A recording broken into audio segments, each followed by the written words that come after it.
Nah ini kak, aku coba jelasin ya.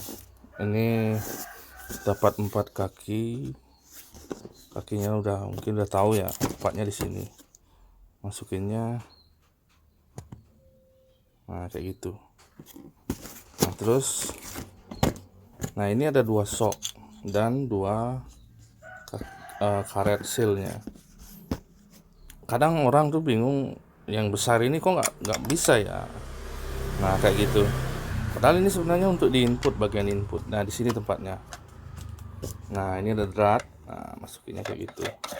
Jadi kadang tuh ada yang mau pakai skimmer di sini, tinggal dikasih pipa PVC, kemudian skimmernya ke atas kayak gitu ya, skimmer atau apa itu namanya, vacuum drain biasanya. Nah terus yang satu ini bagian outputnya atau air keluarnya. Nah karet ini fungsinya untuk ditaruh di dalam sini biar nggak rembes ya, nggak bocor. Nah masuk situ. Kalau ada seal tape boleh dikasih di sini, seal tape yang putih kayak gini. Nah ini juga sama, masukinnya sini, nah terus ke sini ya. Oke. Nah ini saya contohin aja ya, caranya biar masukin ke pipa PVC ya. Biasanya kalau dimasukin langsung ke pipa ya jelas nggak bisa kak. Kadang ada yang komplain gitu, kok nggak cocok ya, nggak cocok ya, diakalin aja kak, tinggal disisil tape aja di sini, di bagian outputnya sini, selotip aja terus dimasukin pasti cocok. Ini saya contohin ya, sebentar ya, lanjut di part selanjutnya. Oke, ini udah dipasang ya selotip atau seal tape nya yang putih ini. Jadi ini udah pasti masuk dia, udah nggak pasti rembes dia. Ini contohnya, pasti firm dia.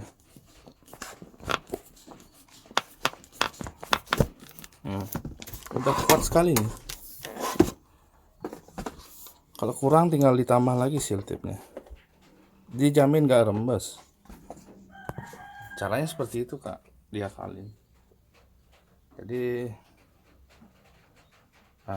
aman lah. Sama juga kayak ini juga harus dikasih seal tape ya, dimana-mana memang gitu caranya. Karena ini sebenarnya boleh pakai selang, boleh pakai pipa PVC. Jadinya dibuat seperti ini, dia agak kekecilan, dia nggak langsung pas. Kalau pas kan masangnya gimana caranya, harus dibakar lagi jadinya kayak gitu. Jadi ya seperti itu cara pasangnya kak. Nah ini lanjutannya kak. Nah, kenapa orang-orang tuh pakai pipa PVC ya untuk kolam? Karena memang lebih kuat dia. Kalau selang itu kan kadang ya agak ada tertekuk gitu, jadinya aliran air itu terhambat dia. Bahkan kalau saya ya sendiri ya, atau orang-orang yang saya kasih edukasi ya, orang-orang itu kalau pipanya ini saya sarankan pakai yang lebih besar, yang 1 inch ya maksimalnya, kalau untuk tinggi 1 meter segini. Nah tujuannya apa? Agar nanti misalkan kakak mau kasih lekukan nih, nah di sini lekukan, misalkan di sini ada dikasih lekukan ya, maksudnya belokan lah istilahnya, tinggal dikasih pipanya aja, soknya yang L, kemudian diarahkan ke sini. Nah semakin besar ukuran pipanya, semakin lancar aliran airnya. Kalau misalkan semakin kecil aliran airnya, maksudnya ukuran lubang pipanya, maka air itu mungkin akan terhambat dia, apalagi kalau ada lekukan L-nya. Nah, kalau misalkan pakai 1 inch, 1 dim itu kan besar lubangnya segini ya. Airnya itu pasti puas dia, maksudnya lancar. Meskipun ada banyak lekukan-lekukan ya. Nah, caranya untuk pakai apa? Untuk pakai pipa yang lebih besar, sedangkan soknya ini untuk 1/2 inch, gampang sekali.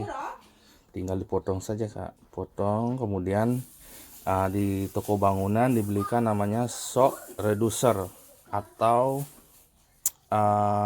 ya reducer namanya, kalau nggak salah overloop juga ya nama lainnya.